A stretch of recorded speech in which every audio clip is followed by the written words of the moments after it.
By April 1975, the war in Vietnam was already over. Everyone knew it. The North Vietnamese knew it. The South Vietnamese knew it. The American Congress knew it. The only question was when the final collapse would come and how many more people would die before the end. The Americans were gone. The last combat troops had departed 2 years earlier in March 1973. The Paris Peace Accords had been signed. President Nixon, who had promised peace with honour, had resigned in disgrace over Watergate. His successor, President Gerald Ford, was trying to manage the consequences of a war America no longer wanted to fight. In January 1975, North Vietnamese forces had launched a limited offensive to test South Vietnamese defences. They expected resistance. They got none. Province after province fell without serious fighting. The Army of the Republic of Vietnam, so dependent on American air support, American logistics, American advisors, simply dissolved when confronted by the massive conventional assault the North Vietnamese had been preparing for years. In March, President Nguyen Van Thieu made the catastrophic decision to abandon the Central Highlands. What was meant to be a strategic redeployment became a chaotic route. Entire divisions disintegrated. Soldiers abandoned their posts to try to save their families. Refugees clogged the roads. North Vietnamese forces pursued relentlessly. Hue fell on March 26th without a fight. Da Nang, South Vietnam's second largest city, fell on March 30th. 500,000 refugees tried to escape by sea. Thousands drowned. The South Vietnamese Navy evacuated over 50,000 civilians, but hundreds of thousands more were left behind to face communist revenge. By early April, North Vietnam controlled the entire northern half of South Vietnam. 2 NVA Corps, 8 divisions, approximately 100,000 troops were converging on Saigon from the north and northwest. The South Vietnamese government was in complete political chaos. At least 2 assassination attempts had targeted President Thieu. On April 4th, a South Vietnamese Air Force pilot had bombed the presidential palace with an F-5 Tiger fighter in an unsuccessful attempt to kill the president. The South Vietnamese military had essentially ceased to exist as a coherent fighting force. Entire divisions had evaporated. Officers had fled by helicopter, abandoning their men. Corruption and incompetence, tolerated for years, had finally reaped their harvest. South Vietnam was dying, collapsing from within even as the North Vietnamese army closed in for the kill. But there was one place where South Vietnamese soldiers still fought. One division that had not run. One commander who refused to give up. His name was Brigadier General Le Minh Dao, and he commanded the 18th ARVN Infantry Division, defending a small town called Xuan Loc, 40 miles northeast of Saigon on Highway 1. What happened at Xuan Loc in April 1975 would become one of the great last stands in military history. For 12 days, heavily outnumbered South Vietnamese forces fought with a ferocity and skill that stunned both their communist enemies and the few remaining observers from the West. They knew they were fighting a losing battle. They knew the war was lost. They fought anyway, not for victory but for honour. Xuan Loc was the capital of Long Can Province, a town of perhaps 20,000 people surrounded by rubber plantations. Before the war, it had been a prosperous provincial centre. By April 1975, it was the last obstacle between the North Vietnamese army and Saigon. The town sat at a strategic crossroads where Highway 1, the main north-south artery, intersected with Highway 20, which ran west to Saigon and the critical airbase at Bien Hoa. Control of Xuan Loc meant control of the approaches to the capital. If Xuan Loc fell, there was nothing between the NVA and Saigon except demoralized remnants of defeated divisions. President Thieu understood this. In one of his final coherent strategic decisions, he ordered the 18th Division to hold Xuan Loc at all costs. The division, along with whatever reinforcements could be scraped together, would make the stand that might buy time for a political settlement, for more evacuations, for something other than total collapse. The man chosen to command that defence was one of the most remarkable officers in the South Vietnamese army. Brigadier General Le Minh Dao was 39 years old in April 1975. He looked younger, with his youthful good looks and the large dark sunglasses that gave him the appearance of just another privileged playboy from Saigon's elite class. That appearance was utterly deceptive. Dao had risen through the ranks on pure ability, not on family connections, bribery, or political patronage. In an army notorious for corruption and incompetence at the senior officer level, Dao stood out as a genuine professional soldier. He was aggressive, intelligent, and possessed one of the finest tactical minds in either army. He had assumed command of the 18th Division in March 1972 and had transformed it from one of the worst units in the ARVN into one of the best. More importantly, his soldiers trusted him. They knew he would not abandon them. They knew he would fight alongside them. They knew that if they were going to make a stand anywhere, it would be worth making it for Le Minh Dao.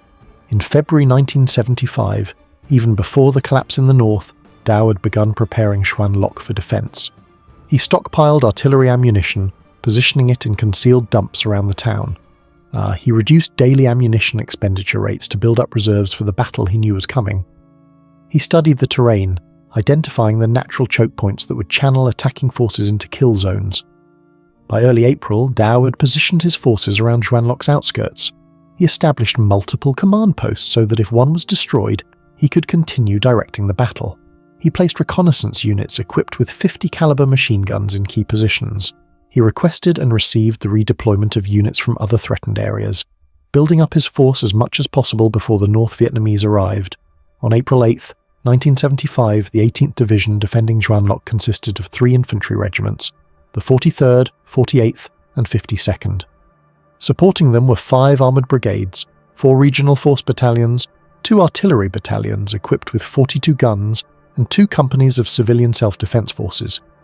Air support would come from the 5th Air Division based at Bien Hoa and the 3rd Air Division at Tan Son Nut. Total strength was approximately 12,000 troops. They would face 2 North Vietnamese corps. The NVA 4th Corps, which had overrun Phu Oc Long Province earlier in the year, approached from the northeast. The NVA 2nd Corps, fresh from destroying South Vietnamese forces in the Central Highlands, converged from the northwest. Total attacking strength was estimated at over 40,000 troops, backed by tanks, heavy artillery, and anti-aircraft weapons. The North Vietnamese plan was simple: crush Xuan Loc quickly with overwhelming force, then drive straight down Highway 1 into Saigon before the South Vietnamese could organise any further resistance. They expected the 18th Division to collapse just like every other ARVN unit had collapsed. They expected token resistance followed by rapid disintegration. They expected an easy victory. They were about to receive the shock of their military careers. On the evening of April 8th, General Le Minh Dao spoke to foreign journalists who had come to Xuan Loc to witness what everyone expected would be the final battle of the war. His words would become legendary. "I am determined to hold Xuan Loc. I do not care how many divisions the communists send against me. I will smash them all. The world shall see the strength and skill of the Army of the Republic of Vietnam." At 0540 hours on April 9th, 1975, the North Vietnamese 4th Corps opened the battle with one of the heaviest artillery bombardments of the entire war. 4,000 rounds of artillery, rockets and mortars hammered South Vietnamese positions around Xuan Loc in a concentrated barrage designed to break the defenders before the ground assault even began. The bombardment was methodical and devastating. Soviet-made 130mm field guns fired from positions in the jungle north of the town.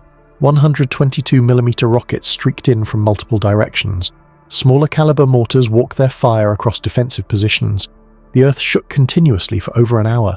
Buildings collapsed. Trees were shredded. The sound was deafening. But General Dao had anticipated this. He had pulled his frontline units back from their prepared positions before dawn, anticipating the bombardment would target known defensive works. When the North Vietnamese artillery fell on empty bunkers and abandoned positions, ARVN casualties were minimal. The soldiers huddled in secondary positions, waiting for the barrage to lift and the ground assault to begin. When the North Vietnamese infantry came forward, they expected to find shell-shock defenders emerging from the rubble. Instead, they ran into South Vietnamese soldiers in prepared positions with clear fields of fire who had not been touched by the bombardment. The results were catastrophic for the attackers. The NVA 3 41st Infantry Division attacked from the north, supported by tanks. They captured the communication centre and local police station after an hour of heavy fighting. Then they ran into the 52nd Regiment counter-attacking from the south. The NVA advance stopped cold. From the east, the NVA 7th Division advanced without tank support and sustained heavy casualties from entrenched ARVN soldiers. The 4th Corps commander rushed 8 tanks forward to support the 7th Division. 3 were destroyed immediately by ARVN troops at Bao Chan A. By midday, NVA forces had captured the 18th Division headquarters building and the governor's residence. But they could not hold them. ARVN counterattacks drove them out. The fighting became house to house, building to building, street to street. Both sides took casualties. But the North Vietnamese were losing far more heavily than they had anticipated. By the end of the first day, the North Vietnamese had lost over 700 men killed. Le Minh Dao's casualties were under 50. The North Vietnamese could not believe what was happening. This was not supposed to be possible. ARVN units were supposed to run. They had been running for weeks. Why were these men fighting? Why were they holding their ground? Why were they inflicting such terrible casualties? The answer was leadership. The soldiers of the 18th Division were fighting for Le Minh Dao, one of the few ARVN generals who had earned their respect and trust. They were fighting for their homes and families. They were fighting to prove that when properly led, the South Vietnamese army could stand against anyone. The battle raged through April 10th and 11th. North Vietnamese artillery fired 2,000 rounds into Xuan Loc each day. ARVN artillery fired effective counter-battery missions, silencing enemy guns. South Vietnamese Air Force fighter bombers from Bien Hoa and Tan Son Nhut flew over 200 sorties in support of the besieged garrison, striking NVA concentrations with bombs and napalm. The South Vietnamese pilots knew they were fighting for their homes. Bien Hoa Air Base was only 20 miles away. Tan Son Nhut was outside Saigon. If Xuan Loc fell, the North Vietnamese tanks would be at their airfields within hours. They flew mission after mission, often landing to rearm and refuel and taking off again immediately, flying until they were physically exhausted. The ARVN gunners matched the South Vietnamese pilots for dedication. Those a day and night, the artillery batteries around Xuan Loc fired in support of the infantry. When North Vietnamese artillery tried to suppress them, the ARVN gun crews engaged in counter-battery duels, using flash spotting and sound ranging to locate enemy guns and destroy them. The 18th Division's artillery battalions, the 181st and 182nd, became legendary for their accuracy and rate of fire. In the town itself, the fighting was brutal. ARVS soldiers fought from building to building, room to room, using every advantage they could find. They knew the terrain. They had prepared defensive positions. They understood urban warfare in a way the North Vietnamese, used to fighting in jungles and mountains, did not. The NVA tried to use their tanks to break through defensive positions, but the streets of Xuan Loc were not suited for armour. ARVN soldiers armed with M72 Law rockets destroyed tank after tank at close range, sometimes waiting until the tanks were only meters away before firing. The burning hulks of destroyed Soviet armour littered the streets, blocking passage for following vehicles and creating obstacles the infantry had to fight through. At night, the South Vietnamese used their superior night fighting equipment to launch small raids on NVA positions. ARVN Rangers, trained by American advisors in night operations, infiltrated enemy lines, killed or captured isolated groups, and withdrew before the North Vietnamese could organize pursuit. These raids kept the NVA off balance, prevented them from consolidating their gains, and maintained the initiative despite being surrounded and outnumbered. On April 12th, Dao received reinforcements. The 1st Airborne Brigade, 3 more armoured brigades, the 8th Task Force from the 5th Division, and the 33rd Ranger Battalion were committed to the battle. These were elite troops, paratroopers and rangers who represented the best remaining forces South Vietnam could field. By April 13th, after 4 days of continuous fighting, the North Vietnamese had lost over 2,000 men killed. ARVN casualties were still in the hundreds. The NVA 4th Corps had failed to advance.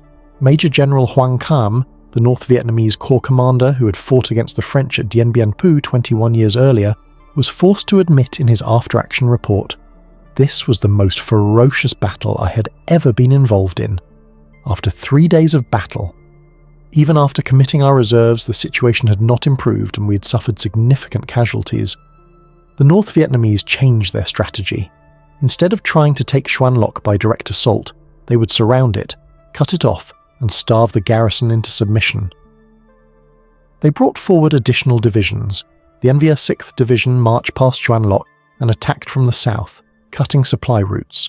The NVA 209th and 270 infantry regiments infiltrated through gaps in the defensive perimeter, attacking from multiple directions simultaneously. The fighting intensified. The North Vietnamese poured troops into the battle regardless of casualties. They had to take Xuan Loc. It was the last obstacle. If they failed here, If this tiny ARVN force stopped them, it would raise questions about the entire spring offensive. It would give the South Vietnamese hope. It might encourage American intervention. Xuan Loc had to fall, but the 18th Division held. Day after day, they held. Outnumbered 4-1, surrounded under constant bombardment, they held their positions and threw back every assault. The world watched in amazement. This was not the South Vietnamese army that had collapsed in the north. This was something different, something no one had seen before. ARVN soldiers fighting with the skill and determination of the best infantry in the world.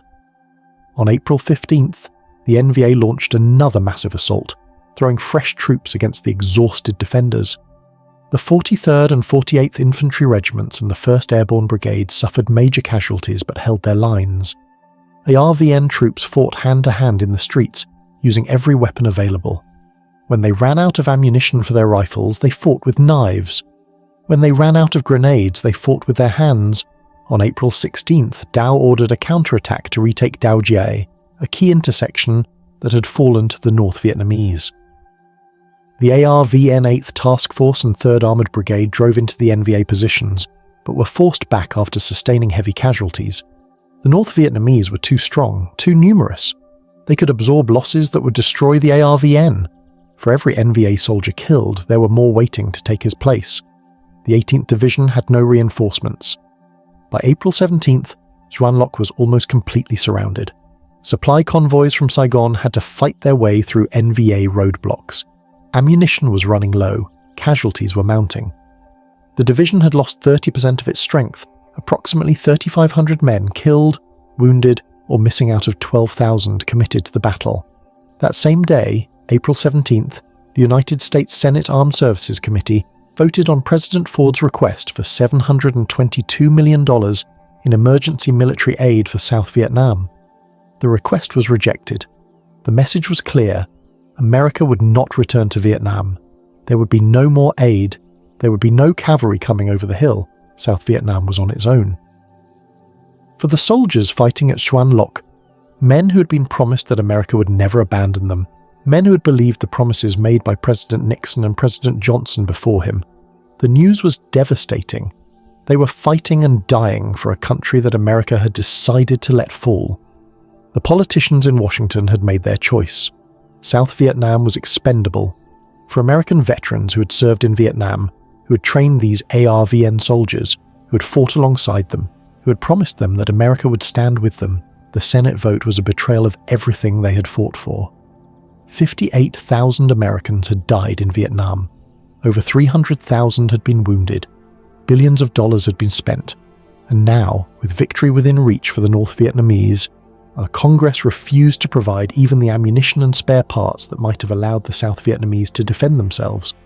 American advisors who had worked with the 18th Division during the Easter Offensive in 1972, who knew Le Minh Dao personally, who understood what these soldiers were capable of when properly led and equipped, watched helplessly from the United States as the division they had helped train fought its last battle without American support. The radios were silent. No American forward air controllers called in strikes. No American advisors coordinated artillery. No American helicopters evacuated the wounded. The South Vietnamese were truly alone.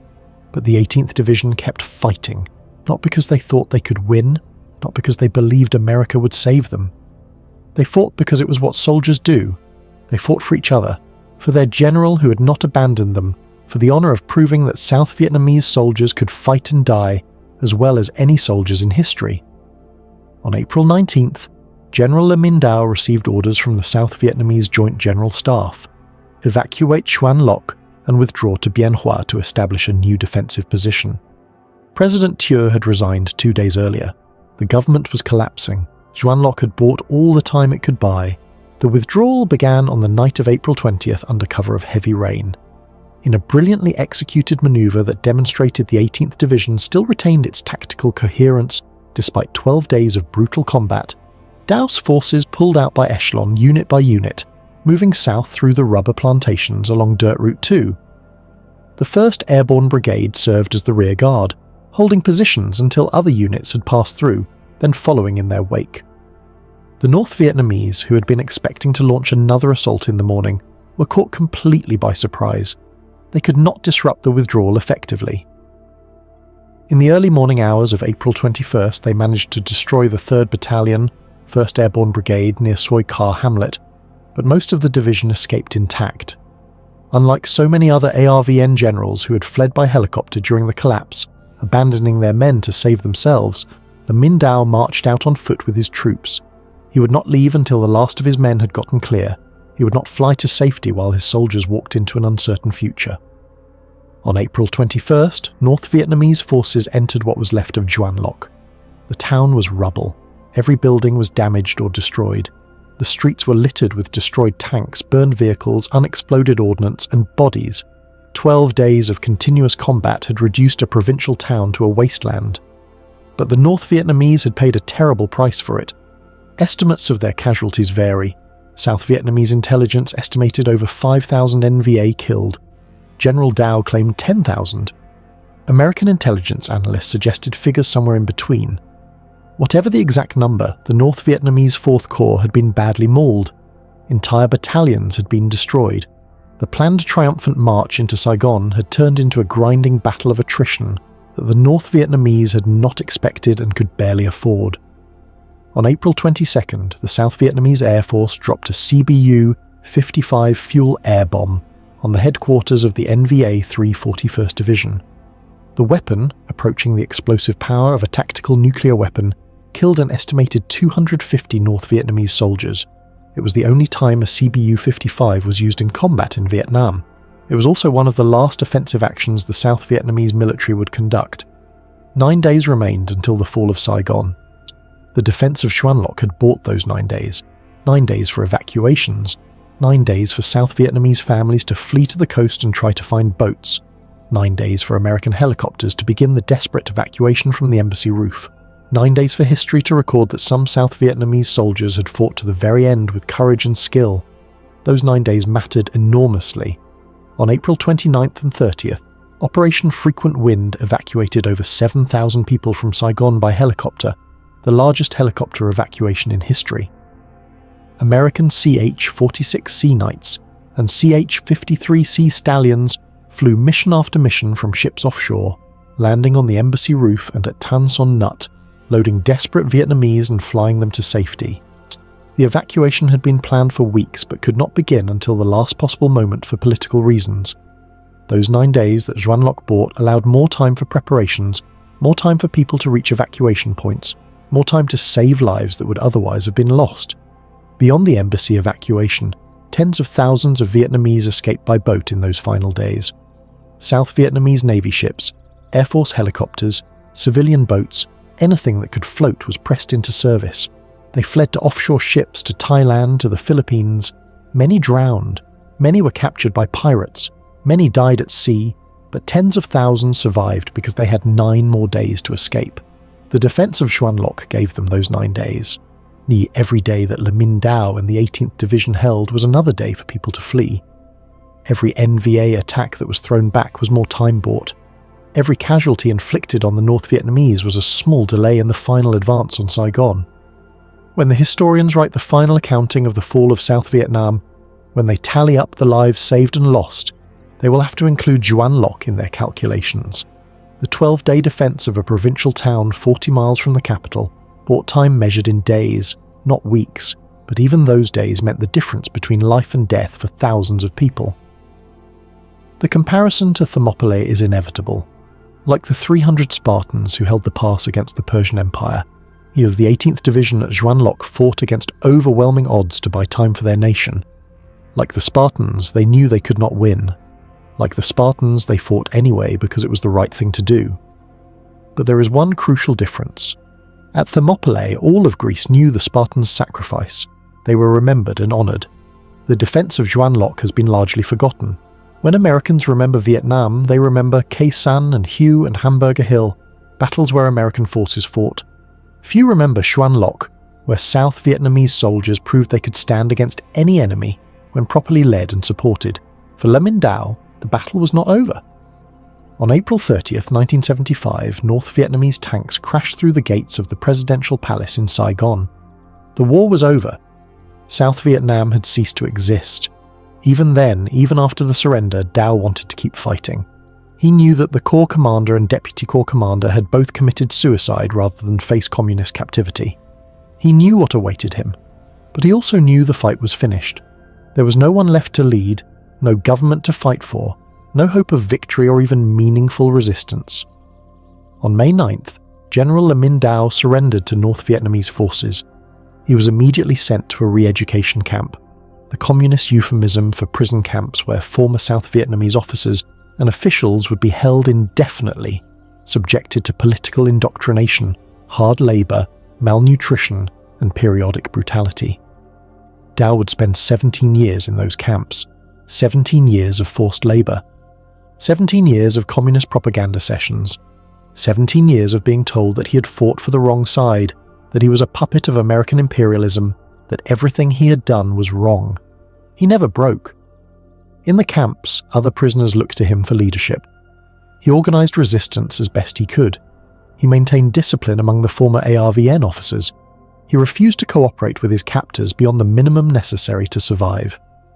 When a communist guard beat him and threw his crucifix into a river, Dow prayed that he would find it again. Weeks later, working in the same location, he found the cross. He took it as a sign from God that he should not lose faith.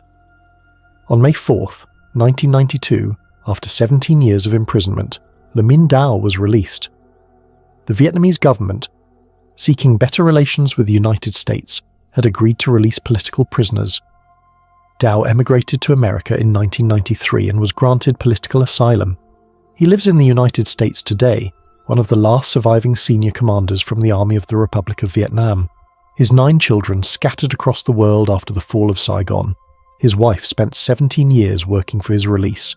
His family's story is one of countless Vietnamese families torn apart by the war and its aftermath. When asked about his role at Xuan Loc, General Dow's response is characteristically modest. "Please, do not call me a hero. My men who died at Xuan Loc and the 100 battles before are the true heroes." But he is wrong. They were all heroes. The men of the 18th Division who fought at Xuan Loc were heroes. The soldiers who held their positions against overwhelming odds were heroes.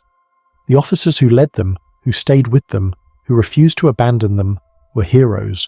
And Le Minh Dow, who transformed a mediocre division into an elite fighting force and led them in the last stand of a dying nation, was a hero in the truest sense of the word. The Battle of Xuan Loc matters because it answers a question that has haunted American veterans of Vietnam for 50 years. Could the South Vietnamese army have won if we had not abandoned them? The answer is complicated, but Xuan Loc provides one data point. When South Vietnamese forces had competent, honest leadership, when they had adequate supplies and ammunition, when they had realistic objectives and coherent strategy, when they had officers who would fight alongside them rather than flee, when they had generals who earned their positions through ability rather than corruption. When they had all of these things, they could fight as well as any army in the world. The tragedy is that they so rarely had these things. The Army of the Republic of Vietnam was plagued by corruption, political interference, incompetent leadership, and a dependence on American support that made them incapable of independent operations. These were not inevitable characteristics. They were the result of specific policy choices made by both the South Vietnamese government and the United States over decades. At Xuan Loc, for 12 days in April 1975, all the pieces came together: good leadership, adequate supplies, soldiers with something to fight for. The result was a defensive battle that ranks with the greatest last stands in military history. For American veterans who fought in Vietnam, who trained South Vietnamese soldiers, who worked alongside ARVN units, who believed in the mission of defending South Vietnam from communist conquest, Xuan Loc represents both validation and tragedy. Validation: the South Vietnamese could fight when properly led. The men we trained, the forces we supported, they were capable of extraordinary courage and skill. Our effort was not wasted on soldiers who would not fight. Given the right circumstances, they fought magnificently. Tragedy: those right circumstances were so rare, and when they finally came together, when the 18th Division showed what ARVN could do, it was too late. The war was lost. The politicians had given up. America had gone home. All the courage and sacrifice at Xuan Loc could not change the ending. 9 days after Xuan Loc fell, North Vietnamese tanks rolled into Saigon. The photographs of desperate Vietnamese climbing the ladder to the helicopter on the embassy roof, of people clinging to the skids of overloaded helicopters, of Marines pushing helicopters off aircraft carrier decks to make room for more evacuees, these became the defining images of America's longest war. But before those images, before the fall, before the evacuation, there was Xuan Loc. There were 12 days when South Vietnamese soldiers stood their ground and fought. There were 12 days when one ARVN Division showed the world what they were capable of. There were 12 days when Le Minh Dao and the 18th Division wrote the final chapter of the Army of the Republic of Vietnam's combat history. They deserve to be remembered. The men who fought at Xuan Loc, who died in the rubble of a provincial town 40 miles from Saigon, who held the line when everyone else had run, they deserve to be remembered as soldiers who fought with honour in a war that ended in dishonour. For American veterans of Vietnam, the lesson of Xuan Loc is bittersweet. It shows that our efforts to build a South Vietnamese military capable of defending their country were not futile.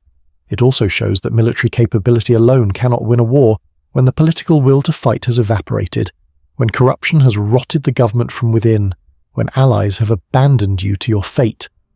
The 18th Division at Xuan Loc fought better than anyone expected.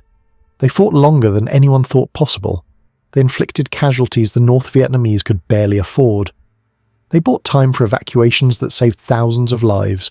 They proved that South Vietnamese soldiers, when led by men like Le Minh Dao, could stand against the best the North Vietnamese army could throw at them. It was not enough. It could never have been enough. By April 1975, the war was lost beyond any hope of recovery.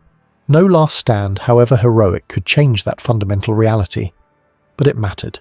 It mattered to the soldiers who fought there. It mattered to Le Minh Dao, who proved that honour and courage still meant something even in a losing cause. It mattered to the South Vietnamese people who saw that at least some of their soldiers had not run, had not surrendered without a fight, had defended their country to the very end. And it should matter to Americans. The fall of Saigon ended a war that had divided our nation, cost 58,000 American lives, wounded hundreds of thousands more, and left scars that have still not fully healed. In the rush to forget Vietnam, to move past that painful chapter of our history, we have forgotten much that should be remembered. We should remember that South Vietnamese soldiers fought and died for their country. We should remember that they were not cowards or incompetents, though many of their leaders were. We should remember that we promised to support them, to defend them, to never let them fall to communist conquest. We should remember that we broke those promises. The Battle of Xuan Loc is a reminder of all of this. It is a reminder of what might have been if circumstances had been different. It is a reminder of the cost paid by ordinary soldiers caught in the collapse of nations. It is a reminder that courage and honour exist even in defeat. Le Minh Dao and the men of the 18th Division at Xuan Loc fought South Vietnam's last battle. They fought it with skill and determination that surprised everyone, including themselves. They held for 12 days against impossible odds. They inflicted casualties the enemy could barely sustain. They bought time measured in days, not weeks, but even those days saved lives. When it was over, when the order came to withdraw, when the battle was lost and the war was ending, they marched out together, soldiers and their general refusing to the very end to abandon each other. That is how the Army of the Republic of Vietnam should be remembered. Not for the divisions that dissolved without fighting, not for the generals who fled by helicopter, not for the corruption and incompetence that plagued the officer corps, but for Xuan Loc, for Le Minh Dao and the 18th Division, for 12 days in April 1975 when South Vietnamese soldiers showed the world what they were made of. They were heroes, all of them, and 50 years later they deserve to be remembered as such.